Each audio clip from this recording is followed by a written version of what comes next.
questions I get asked is, what stabilizers do I use when I do my Mylar embroidery?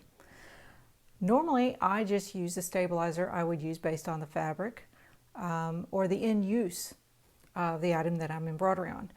When I do a quilt, for example, I've got just 100% cotton fabric, so what I will do is I'll use a fusible no-show and iron it to the back of the cotton fabric.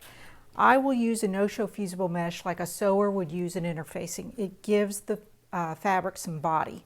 So that is ironed to the back. And what I'll do is I will hoop the fabric with a stabilizer on it, and once I put the hoop on the machine, then I'll slide one of those scraps that we all keep of Tearaway. Slide a Tearaway underneath. It only needs to be as big as the design you're embroidering on because you've already fully hooped the other piece of stabilizer. Now when you're doing a t-shirt, bar none, I absolutely love a hydro stick. When you use a hydro stick, it sticks like cement, which is what you need on a stretchy item. It prevents the item from moving at all, which is what you want. Your goal is your pucker-free embroidery. And I will apply a hydro stick to the back of the front of the shirt.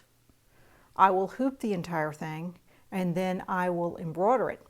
In order to get that stabilizer off, I found the easiest way to remove it and fully rinse out all of the adhesive is to throw it in the wash, take it out, and a lot of times with it being a tearaway, you can get a cutaway as well, but with a tearaway, a lot of times it's already torn off by the time the laundry is finished.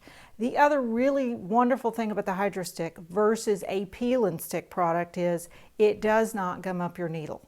A peel and stick, I have found, for me, tends to gum up the needle, which leads to shredding thread on your machine. But those are my favorite stabilizers to use. Now, if you were to embroider a towel and it was just a name, or you were doing a fairly solid embroidery like this one right here, I would simply use a Tearaway. The more specialized your stabilizers are, the more expensive they are. So if you don't have to use a more expensive one, then I wouldn't. And a Tearaway is great for items that are big. Maybe you've got block lettering. That tears away clean around the item.